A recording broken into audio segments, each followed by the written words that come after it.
మోదీ విమర్శలు అన్నట్టుగా ఒక వార్త వచ్చింది. రైట్, ఇక నిన్న కోల్కతా వేదికగా మోదీకి వ్యతిరేకంగా విపక్షాలు మహాగర్జన నిర్వహించాయి. యునైటెడ్ ఇండియా పేరుతో నిర్వహించిన ర్యాలీకి కాశ్మీర్ నుంచి కన్యాకుమారి వరకు దాదాపుగా ప్రతి రాష్ట్రం నుంచి ప్రాంతీయ పార్టీల నేతలు హాజరయ్యారు. సో ఈ సభ ఏ విధంగా ఉంది, ఈ సభ ద్వారా వాళ్ళు ఏం చెప్పదలిచారు, సో ముందు ఈ రాజకీయం ఏ విధంగా ఉండబోతుంది అనేది ఇవాళ మనం పబ్లిక్ పాయింట్లో డిస్కస్ చేద్దాం. మనతో పాటు పబ్లిక్ పాయింట్లో పాల్గొనడానికి అనలిస్ట్ విక్రమ్ పోలా గారు ఉన్నారు. సో విక్రమ్ పోలా గారు, very good morning. Good morning. So నిన్న కోల్కతాలో విజయ శంఖారావంగా ఒక సభ ముగించారు. సో కోల్కతా వేదికగా జరిగిన లోక్సభ ఎన్నికలకు ప్రతిపక్షాల శంఖారావాన్ని మీరు ఏ విధంగా చూస్తారు? అంటే ఒక బలమైన తొలి అడుగు పడినట్టుగా మనం భావించాలండి. అంటే నరేంద్ర మోడీ గారికి వ్యతిరేకంగా, ఎన్డీఏకి వ్యతిరేకంగా దేశంలో ఉన్నటువంటి అన్ని పార్టీలు ఎవరైతే బీజేపీ విధానాలని వ్యతిరేకిస్తున్నాయో, అంటే ఒకటి రెండు పార్టీలు మినహాయించి, అంటే బీజేడీ, టీఆర్ఎస్ లాంటి పార్టీలు మినహాయించి మిగతా అందరూ కూడా ఒక కలిసికట్టుగా మోడీ ప్రభుత్వాన్ని గద్దెదించాలి, దేశాన్ని రక్షించుకోవాలి అనేటువంటి ఒక నినాదంతో ఒక తొలి అడుగు పడినట్టుగా మనం భావించాలి. అంటే ప్రతిపక్షాల ఐక్యతని వాళ్ళు చాటి చెప్పినట్టుగా సభ కూడా బాగా విజయవంతమైంది. దాదాపు 10 లక్షల మంది ప్రజలు వచ్చారు. అందరూ ఉత్సాహంగా, అంటే ప్రసంగాలు కూడా ఒక స్పిరిటెడ్ స్పీచెస్ ఇచ్చినట్టుగా మనం భావించాలి. అయితే అంత మాత్రం చేత ఏదో అయిపోయింది, మోడీ గారు దీంతోనే దిగిపోతారు, ఎన్డీఏ ఓడిపోతుంది, బీజేపీ ఓడిపోతుంది అని అనుకోవటానికి కూడా వీల్లేదు. ఎందుకంటే దానికి ఎంతో కార్యాచరణ కావాలి. అంటే ప్రజలకి కేవలం మోడీ గారిని గద్దెదించడమే అనేటువంటి ఒక స్లోగన్తోనే వెళ్తే సరిపోదు, దానికి ఒక ప్రత్యామ్నాయం కావాలి. అంటే బీజేపీకి ఇప్పుడు ఎన్డీఏ ప్రభుత్వం అనుసరిస్తున్న విధానాలకి ప్రత్యామ్నాయం కావాలి. అందుకని దేవగౌడ గారు చాలా చక్కగా మాట్లాడారు. అందరు వక్తలు కూడా దాదాపుగా మనం అనేక వేదికల మీద నుంచి వింటనయ్యా, కొత్తదనం ఏమీ లేదు, ఆ విమర్శలో కొత్తదనం ఏమీ లేదు. అంటే రాష్ట్రాలకు చేస్తున్నటువంటి అన్యాయాలని, లేకపోతే దేశంలో ఉన్నటువంటి ఒక భయానక వాతావరణాన్ని, ఇవన్నీ కూడా అనేక సందర్భాల్లో చెప్పినవే. ఇప్పుడు ఏంటంటే ఒకే వేదిక మీద నుంచి దాదాపు 22-23 పార్టీలు వాళ్ళు దాన్ని బలంగా వినిపించడం వల్ల దానికి అంత ప్రాధాన్యత ఇదంతా వచ్చింది. కానీ ఇక్కడ జరగాల్సింది ఏంటంటే దేవగౌడ గారు చెప్పినట్టు ఒక కార్యాచరణ. అంటే వివిధ రంగాల్లో మీకు ఎన్డీఏకి ప్రత్యామ్నాయంగా ఏది ఇవ్వబోతున్నారు అనేటువంటిది దేశ ప్రజలకు వీళ్ళు చెప్పాల్సిన అవసరం ఉంది. అంటే ముఖ్యంగా వ్యవసాయ రంగం కానివ్వండి, యువతకు ఉపాధి ఉద్యోగ అవకాశాలు కానివ్వండి, ఇది ఏదైతే ఈ 4.5 సంవత్సరాలు 5 సంవత్సరాలలో మోడీ గారి పరిపాలనలో దెబ్బతిన్నటువంటి వర్గాలు ఏవైతే ఉన్నాయో, దగాపడినటువంటి వర్గాలు ఏవైతే ఉన్నాయో, నష్టపోయినటువంటి వర్గాలు ఎవరైతే ఉన్నారో వాళ్ళకి ఒక భరోసా కల్పించాల్సిన అవసరం, ఒక స్పష్టమైనటువంటి ఎజెండాతో వీళ్ళు ముందుకు రావాలి. అందుకనే దేవగౌడ గారు అన్నారు, అంటే కలిసినంత మాత్రాన సరిపోదు, మనం ఒక స్పష్టమైనటువంటి కార్యాచరణ రూపొందించుకోవాలని అన్నారు. అటువంటి కార్యాచరణ ఏమనేటువంటి దాని మీద ఎక్కువ ప్రజల ఆసక్తి ఉంటుంది. ఎందుకంటే ఇటువంటి సభలలో ప్రసంగించడం అనేది సాధారణం. ఎందుకంటే మమతా బెనర్జీ గారు చెప్పాలంటే ఆమెకి అసలు అందరికంటే కూడా బీజేపీ మీద ఎక్కువ వ్యతిరేకత ఉన్నది ఆ రాష్ట్రంలో. ఎందుకంటే బీజేపీ చాలా వేగంగా ముందుకెళ్తుంది. అంటే సంప్రదాయంగా అక్కడ ఏంటంటే వామపక్షాలు ఉన్నాయి, కాంగ్రెస్ పార్టీలు ఉన్నాయి. బీజేపీకి 3 స్థానాలు ఉన్నాయి, 295 అసెంబ్లీ నియోజకవర్గాల్లో 3 స్థానాలు ఉన్నాయి బీజేపీకి. అయినప్పటికీ ఇటీవల జరిగినటువంటి కొన్ని అంటే ఉప ఎన్నికల్లో ఆ పార్టీ ఓట్ షేరు 23% పెరిగింది. అది ఆమెకి కలవరం కలిగిస్తున్నది మమతా బెనర్జీ గారికి. అందువల్ల ఆమె ఒక మాట అన్నారు, ఓడించడమే కాదు కూకటి వేళ్లతో పెకిలించి వేయటం అనేది. దానికి అనేక కారణాలు ఉన్నాయి. బెంగాల్లో కూడా మమతా బెనర్జీ గారికి అంత సులువుగా అయితే ఏమీ లేదు. అందువల్ల ఇవాళ ఏంటంటే ప్రతిపక్షాల ఐక్యంగా చేసినటువంటి దానికి ఖచ్చితంగా ఏంటంటే ప్రజలకు ఒక సంకేతాన్ని ఇచ్చారు, మేమంతా ఉన్నాము, మోడీ గారిని ఓడిస్తాం అనేటువంటిది. అంత మాత్రం చేత ఇదే దీంతోనే అయిపోతుందని లేదు. అందుకనే నేను చంద్రబాబు నాయుడు గారు మిగతా వాళ్ళు కూడా మిగతా అనేక ర్యాలీలు, సభలు ఇవన్నీ జరపాలి, ఢిల్లీలో కానివ్వండి, ఏపీలో కానివ్వండి, ఇట్లాగా ఒక కార్యాచరణ సిద్ధం చేస్తున్నారు. దాంతోపాటు ఏంటంటే ఇప్పుడు రైతులు ప్రధానంగా ఏంటంటే మన దేశంలో 55% మంది రైతులు అంటే వ్యవసాయం మీద ఆధారపడిన వాళ్ళు ఉన్నారు. ఆ ఓటు బ్యాంకు మీద ఇప్పుడు అందరి దృష్టి ఉన్నది. కానీ ఇవాళ మనం చూసాం కాంగ్రెస్ పార్టీ ఏం చేస్తుంది, ఒక ప్రత్యామ్నాయం ఏం చేస్తుందంటే రైతు రుణమాఫీ అంటుంది. రైతు రుణమాఫీతో అన్ని సమస్యలు పోవు. కాబట్టి రైతులకు ఒక బలమైనటువంటి ఒక హామీ ఇవ్వగలగాలి. అట్లానే యువతకి హామీ ఇవ్వగలగాలి, ఆ వర్గాన్ని దగ్గర చేసుకోవాలి. అందువల్ల కేవలం మోడీ గారి వ్యతిరేకతతోనే మొత్తం జరిగిపోదు. అందువల్ల ఒక స్పష్టమైనటువంటి కార్యాచరణ రాబోయే రోజుల్లో వాళ్ళు రూపొందించుకోవాల్సిన అవసరం ఉన్నది. దానినే దేవగౌడ గారు నొక్కి చెప్పారు.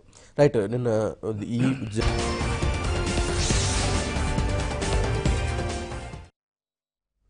పబ్లిక్ పాయింట్ తిరిగి విక్రమ్ గారు, అసలు ఇదంతా నిన్న జరిగిన కూటమి అంతా లూటీదారుల కూటమి, దోపిడీదారులంతా జతకట్టి నాపై కక్షతోటే ఈ లూటీని అడ్డుకున్నందుకు నాతో కక్షపూర్తంగా వ్యవహరిస్తున్నారు, అందుకే ఇదంతా చేస్తున్నారు అనేసి మోదీ కామెంట్స్ చేస్తున్నారు.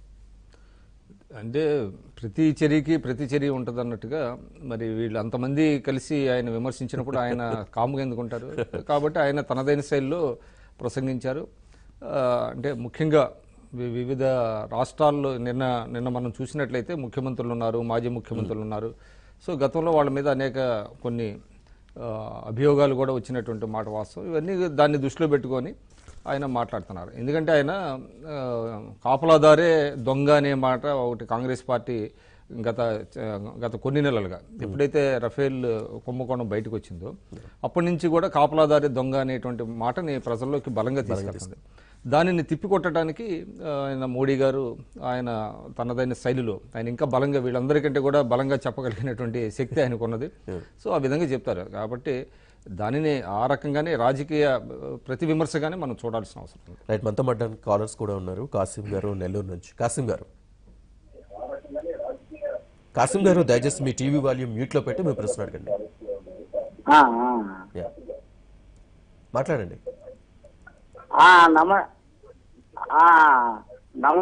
నమస్కారం సార్. నమస్తే కాసిం గారు. The minority is better than the useless majority అన్నట్టుగా ఇప్పుడు మోడీకి 280 సీట్లు పైన ఇచ్చినా కూడా నిష్ప్రయోజనం అయింది సార్. శక్తివంతమైన మైనారిటీ చాలా మంచిది మెజారిటీ కంటే అనేది మనం అనుభవపూర్వకంగా తెలుసుకున్నాం. కాబట్టి ఇంకా మెజారిటీ సంగతి వదిలేసి మైనారిటీ పార్టీలు ఇవన్నీ కూడా కలిసి ఏకమై విక్రమ్ గారు వాళ్ళు చెప్పినట్టుగా ఒక కార్యాచరణ నిర్ణయించుకొని ప్రజల్లోకి ముందుగా పోగలిగితే ఈ నియంత హిట్లర్ లాంటి మోడీ గారిని ఆ ఇంటికి సాగనంపి పూర్తి విశ్రాంతి ఇవ్వగలిగితే దేశం బాగుపడుతుంది sir. Save democracy, save nation అనేది ఆ ప్రజల్లోకి తీసుకొచ్చి మేము ఇదిగో ఈ కార్యక్రమం చేయబోతున్నాం. మోడీ గారు ఎన్నో అవకతవకలు చేశారు, సామాన్య ప్రజలకి ఇబ్బందులు పెట్టారు, దేశాన్ని అల్లకల్లోలం చేశారు. అవన్నీ కూడా మేము చెయ్యము, కలసి కట్టుగా మేము ఆ 5 ఏళ్లు మేము ఉంటాము. మాకు ప్రధానమంత్రి అనేది ఒక ముఖ్యమైన అంశం కాదు, మేము దేశమే మాకు ముఖ్యమైన అంశమైన రకంగా వీళ్ళు నిలబడి ప్రతిజ్ఞ చేయగలిగి ఒక నాయకుడు కనీసం ఇప్పుడు అందరినీ కూడగట్టాలంటే ఒక ప్రధాన నాయకుడు కావాలా. ఆ పరిస్థితుల్లో మన ముఖ్యమంత్రి చంద్రబాబు నాయుడు చేసిన చొరవ మేమంతా కూడా అభినందిస్తున్నాం.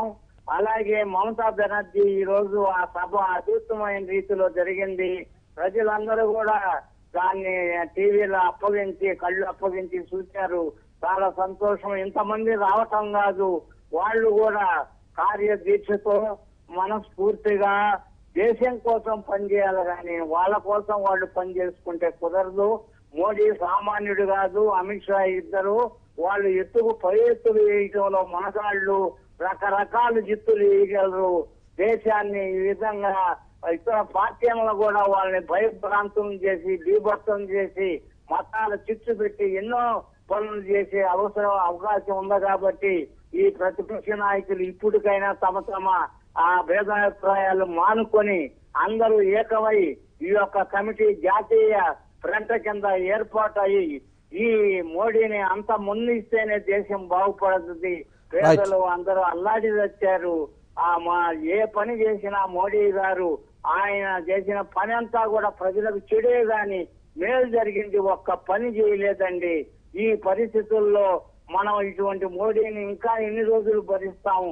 కాబట్టి ఓ నాయకులారా, మీరు ఒకరికొకరు భేదాలు మర్చి విభేదాలు మర్చి ఒక్కటయి ప్రజల కోసం మీరు పోరాటం చేస్తున్నారని అభిప్రాయం ప్రజలకు రాగలిగితే మిమ్మల్ని మీ కూటమిని హర్షిస్తారు. Right, thank you very much Kasim గారు. Right, thank you very much. మరో కాలర్ ఉన్నారు, భగవాన్ శర్మ గారు. నమస్తే సార్. నమస్తే అండి. ఇది వరకు ఒకసారి మనం తెలంగాణ ఇచ్చినప్పుడు కాంగ్రెస్ గురించి మాట్లాడారు కదండి. కాంగ్రెస్ హటావో బీజేపీ బచావో అన్నారుగా. ఆ విధంగా ఏంటంటే ఈ రోజు ప్రధాని మోదీ గారు కొంచెం భయపడ్డారు సార్. ఎందుకంటే మమతా గారు ఇచ్చినటువంటి ఈ యొక్క బహిరంగ సభకి ఆయన ఈ నాయకులు దొంగ నాయకులందరూ కూడా కలిశారన్నారు కదా. ఈ యొక్క మమతా గారు కలిపినటువంటి ఈ యొక్క నాయకులు చూసి భయపడ్డారు సార్. మోడీ గారు భయపడ్డారు. ఖచ్చితంగా బీజేపీ ప్రభుత్వం జరగడం తగ్గివ్వండి. Right, thank you very much Sharma గారు. రైట్. సో కాసిం గారు కొంచెం సుదీర్ఘంగా మాట్లాడినప్పటికీ కూడా కొన్ని చాలా విలువైనటువంటి మాటలు ఉన్నాయి. అంటే ఇక్కడ ప్రజల కోసం మేము పనిచేస్తున్నాము, మాకున్నటువంటి వ్యక్తిగతమైనటువంటి యాస్పిరేషన్స్ ఏదైతే ప్రధాని కావాలి అనేటువంటి ఇది పక్కన పెట్టాలి అనేటువంటిది చెప్పారు. ఎందుకంటే ఇవాళ ప్రధానంగా వస్తున్నటువంటిది ఈ ఐక్యత ఎంతకాలం కొనసాగుతుంది, ఎందుకంటే ఎవరికి వాళ్ళు ప్రధాని కావాలనేటువంటి ఆశలు ఉన్నాయి అనేటువంటిది వినపడుతుంది. శరద్ పవార్ గారు ఉన్నారు, తర్వాత మమతా బెనర్జీ గారు ఉన్నారు, మాయావతి గారు ఉన్నారు, వీళ్ళందరికీ కూడా ప్రధాని కావాలనేటువంటిది. అందువల్ల ఇవాళ ప్రజలు కోరుకుంటున్నది ఏంటి అనేటువంటి దాని మీద దృష్టి పెట్టాలి. మీకు నిజంగా ఎన్డీఏని గద్దెదించాలి, మోడీ గారిని ఓడించాలి, ప్రజాస్వామ్యం పరిడవిల్లాలి అంటే వాళ్ళ దృక్కోణంలో చెప్పేటువంటి ప్రజాస్వామ్యం కావాలన్నప్పుడు వ్యక్తిగత త్యాగాలకి నాయకులు కూడా సిద్ధపడే విధంగా ఉండాలి. అందువల్ల అటువంటి విభేదాలన్నింటిని పక్కన పెట్టి ఒక వేదిక మీద వస్తే ప్రజల్లో నమ్మకం కలుగుతుంది. అంతే తప్ప ఇప్పటి నుంచే ఎవరో అంటే వాళ్ళు డైరెక్ట్గా చెప్పలేకపోవచ్చు. ఇప్పటికే కొన్ని సంకేతాలు పంపించారు. మమతా బెనర్జీ గారి మేనల్లుడు ఆయన మమతా బెనర్జీ గారి ప్రధాన అభ్యర్థి అన్నారు. అదేవిధంగా మాయావతి వాళ్ళ జాతీయ కార్యవర్గ సమావేశంలో తీర్మానమే చేశారు, ప్రధాన అభ్యర్థి అయితేనే మేము సపోర్ట్ చేస్తామనేటువంటిది ఒకటి మాట్లాడారు. సో ఈ విధమైనటువంటి వ్యక్తిగతమైనటువంటి యాస్పిరేషన్స్ వల్ల ఇటువంటి కూటమి ఐక్యతకి దెబ్బతినేటువంటి అవకాశం ఉంటుంది. అందువల్ల ప్రజలకి నిజంగా మీరు మేలు చేయాలంటే మీకున్నటువంటి వ్యక్తిగతమైనటువంటి యాస్పిరేషన్స్ని పక్కన పెట్టి కొంత త్యాగాలు చేసి ప్రజలకు ఒక నమ్మకం కలిగించాలి, విశ్వాసం కలిగించాలి. ఈ కూటమి ఎదుర్కోగలదు, నరేంద్ర మోడీ గారికి నిజంగా ప్రత్యామ్నాయం అవుతుంది. ప్రధాని ఎవరు అనేటువంటిది ఎన్నికల తర్వాత తెలుసుకోవచ్చు. అంటే నిన్న మమతా బెనర్జీ గారు నిన్ననే చెప్పారు, ఏది ప్రధాన అభ్యర్థి ఇప్పుడు సమస్య కాదు, ఎన్నికల తర్వాత నిర్ణయిస్తామని. అయినప్పటికీ కూడా ఏంటంటే ఆ పార్టీల నుంచి కొంతమంది ఇటువంటి సిగ్నల్స్ పంపిస్తూ ఉంటారు. సో ఇటువంటి వాటికి పక్కన పెట్టి ప్రజలకి నమ్మకం కలిగిస్తే ఈ కూటమి ఇది బాగా ప్రజల కోసం పనిచేస్తుంది అనేటువంటి ఒక నమ్మకం కలిగించగలిగితే ఖచ్చితంగా ఇది ఒక ఆల్టర్నేటివ్గా ఎన్డీఏకి మోడీ గారికి అయ్యేటువంటి అవకాశం ఉంది. రైట్, నిన్న మోదీ కూడా కామెంట్ చేశారు, ఫ్రంట్ అంటున్నారు కదా, మరి ములాయం, అఖిల్, మమతల్లో మీ అధినేత ఎవరు, మీ నేత ఎవరు, దీనికి సంబంధించి అన్నట్టుగా ఆయన కూడా కొన్ని ప్రశ్నలు వేశారు. సో దాన్ని అదే ఇప్పుడు వీక్నెస్లు ఏమున్నాయనేటువంటిది వెతుకుతూ ఉంటారు. వాళ్ళ బలహీనతలు ఏంటి, ఆ బలహీనతల మీద వాళ్ళు ప్లే చేస్తూ ఉంటారు. అటువంటి బలహీనతలు ఏంటంటే ములాయం అవుతారా, మమతా అవుతారా, మాయావతి అవుతారా, ప్రధాని ఈవెన్ చంద్రబాబు నాయుడు గారు అవుతారా, ఇట్లాంటివి కూడా కొన్ని వస్తూ ఉంటాయి. అందువల్ల వాళ్ళు ఒక స్పష్టమైనటువంటి సిగ్నల్స్ అయితే, సంకేతాలు అయితే పంపించాలి. ప్రధాని పదవి అనేటువంటిది ముఖ్యం కాదు, అది ఎన్నికల తర్వాత చూసుకోవచ్చు. కాబట్టి అవన్నీ పక్కన పెడదాం, ముందు కలిసి పనిచేద్దాం. ఒక స్పష్టమైనటువంటి కార్యాచరణ దేశ ప్రజల ముందు ఉంచాల్సిన అవసరం అయితే ఉంటుంది. ఇవన్నీ తర్వాత ఉంటుంది. అందువల్ల ఇవాళ ఇన్ని వాళ్ళు అంటే మోడీ గారు విమర్శించడానికి కారణం ఏంటంటే ఇటువంటి బలహీనతలు, ఈ లోకలోకలు ఐక్యతని దెబ్బతీసేటువంటి ప్రయత్నాలు కొన్ని ఉంటాయి. కాబట్టి వాటిని వాళ్ళు క్యాపిటలైజ్ చేసుకోవడానికి ఉపయోగిస్తూ ఉంటారు. రైట్, నిన్న రాజీవ్ ప్రతాప్ రూడి కొన్ని కామెంట్స్ చేశారు. యునైట్ ఇండియా పేరుతో నిర్వహించిన సభలో నాయకత్వం ఏమి స్పష్టంగా కనిపించిందని అంటున్నారు. మీరేమంటారు?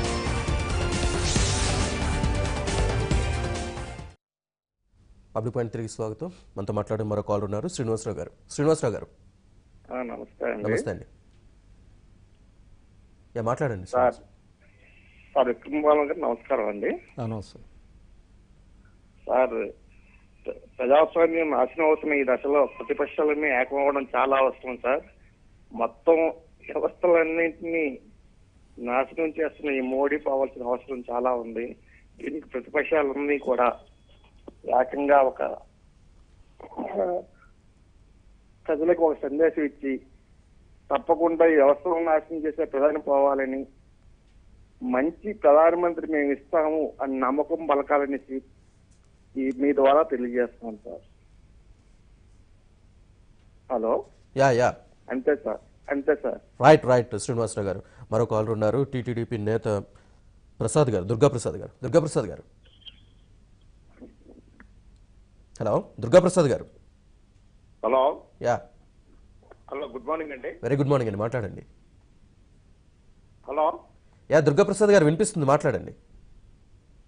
Good morning sir. Good morning. నిన్న జరిగినటువంటి ర్యాలీ 100% అండి. అందరికి కూడా ఒక అభిప్రాయం ఉంది. విక్రమ్ గారు చెప్పినట్టు, విక్రమ్ గారి మాటతో ఏకీభవిస్తున్నా నేను.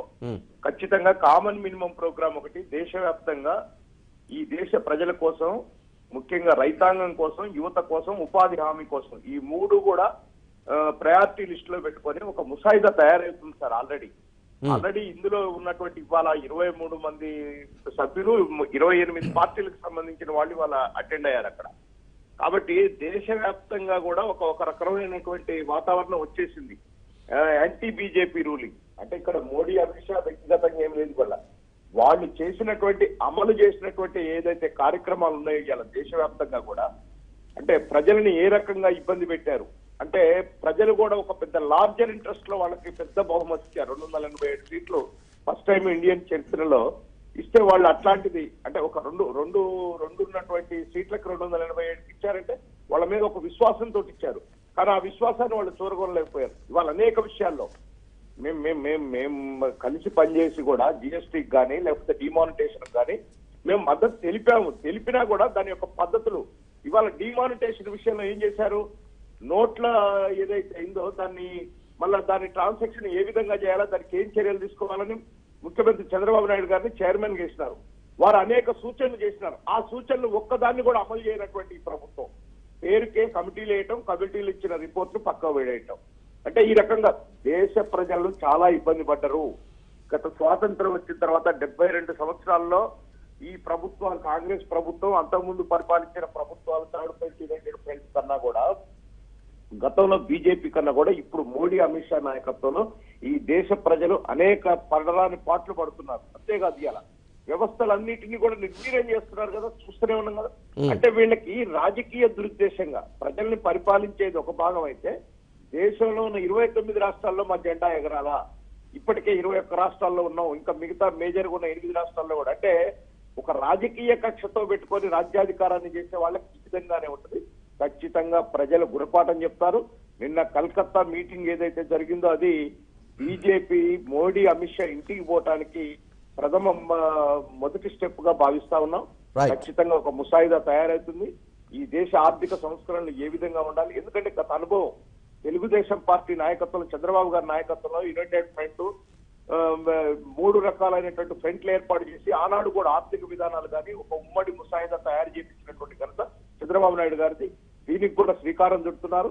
తప్పనిసరిగా ముసాయిదా వస్తుంది. ఆ ముసాయిదా ఈ దేశ ప్రజలకు రక్షగా ఉంటది. అదే రేపు కొత్త ప్రధానిగా చేయబోతుంది. ఇక్కడ అందుకనే చెప్పారు. ఇప్పుడు నిన్న మొన్న చాలా మంది మాట్లాడారు, మమతా బెనర్జీ ప్రధాని, మాయావతి ప్రధాని, ఇంకొక ప్రధాని. అసలు వాళ్ళు అక్కడ నిన్న మాట్లాడిన విషయాలు చూస్తే మమతా గారు కూడా క్లియర్ చెప్పారు, ప్రధాని అంశం ముఖ్యం కాదు. ఇక్కడ దేశంలో బీజేపీ ప్రజా వ్యతిరేక ప్రభుత్వాన్ని దించాలి, ప్రజలకు ఒక సురక్షితమైనటువంటి పరిపాలన ఇవ్వాలని ఆమె నోటి మీదగానే అన్నారు. ప్రధాని అభ్యర్థి అనేది ముఖ్యం కాదని ఆమె చెప్పినారు. కాబట్టి డెఫినెట్ గా ఇవాళ దేశంలో ఉన్న అన్ని ప్రతిపక్ష పార్టీలు ఏవైతే చేస్తున్నాయో ప్రజలు, అదేవిధంగా మేధావులు, ఈ దేశంలో ఉన్నటువంటి అందరూ కూడా ఆలోచించాలని చెప్పి ఈ సందర్భంగా చెప్తా ఉన్నాను. థ్యాంక్ యూ దుర్గా ప్రసాద్ గారు, మీ అభిప్రాయం తెలియజేస్తున్నందుకు. రైట్, ఖచ్చితంగా అండి. అంటే ఇప్పుడు ఇందాక మీరు అన్నారు ప్రధాని అభ్యర్థిగా ఎవరుంటారు అనే దాని మీద. సరే, ఇప్పుడు కాకపోయినా చాలా మంది అనుభవజ్ఞులు ఉన్నారు. వాళ్ళ మోడీ గారి కంటే అనుభవజ్ఞులు నిన్న వేదిక మీద చాలా మంది కనిపించారు, ఇంక్లూడింగ్ చంద్రబాబు నాయుడు గారు కూడా. ఆ మాటకు వస్తే, ఎందుకంటే మోడీ గారు ఈ 4 ఏళ్లలో కొన్ని పథకాలు ఏదైతే చెప్పారో అవి దాదాపుగా చంద్రబాబు నాయుడు గారు కూడా గతంలో పెట్టినాయి. అంటే ఇవాళ స్వచ్ఛ భారత్ లాంటివి, ఇప్పుడు గతంలో జన్మభూమి లాంటివి, క్లీన్ అండ్ గ్రీన్ ఇలాంటివన్నీ పెట్టారు. కాబట్టి ఆయన కంటే సీనియర్లు ఉన్నారు. మోడీ గారి కంటే మోడీ గారు ఒక్కళ్ళే ఈ దేశాన్ని బాగా పరిపాలించగలరు, ఆయనే పరిపాలనా దక్షుడు అనుకోవడానికి వీల్లేదు. తర్వాత ఇంకోటి ఏంటంటే ఇవాళ మనం చూసాం, అంటే పోలరైజేషన్ చేయడానికి బీజేపీ ఏ విధంగా ప్రయత్నిస్తుంది అనడానికి ఇందాక మీరు ఒక న్యూస్ ఐటమ్ వచ్చింది. కేరళలో అయ్యప్ప ట్రావెల్ బోర్డుకి ఆదాయం తగ్గింది. ఆదాయం బోర్డుకి తగ్గితే పర్వాలేదు, కానీ ఆ చుట్టుపక్కల ఉండేటువంటి గ్రామాల్లో చిన్న చిన్న దుకాణాలు, వ్యాపారాలు చేసే వాళ్ళందరూ కూడా ఉపాధి పోయింది. దేనికి ఈ పరిస్థితి ఉత్పన్నమైందంటే అక్కడ ఒక భయానకమైనటువంటి వాతావరణాన్ని సృష్టించారు. అంటే సంప్రదాయాల పేరిట దాన్ని కూడా రాజకీయం చేయటం. అంటే కేరళ జనరల్గా అక్కడ రాజకీయ పార్టీల మధ్య కొంత ఉంటాయి, సంఘర్షణలు ఉంటాయి, కానీ ఈ విధమైనటువంటి దాని మీద మనం కేరళలో కూడా చూసాం అన్నమాట. అంటే బీజేపీ బలోపేతం అవడానికి అక్కడ ఒక పని కట్టుకొని చేసినట్టుగా చాలా స్పష్టంగా తేలుతుంది. అందువల్ల ఇలాంటివి చాలా ఉన్నాయి, అలజడులు జరగటం. ముఖ్యంగా దక్షిణాది రాష్ట్రాల పట్ల వివక్ష చూపిస్తున్నారు, నిధుల కేటాయింపుల్లో కానివ్వండి ఏదైనా. ఇంకొక ఐటెం కూడా మనం చూసాం, ఇది జాతీయ రహదారుల విషయంలో కూడా మనకి అన్యాయం జరుగుతుంది.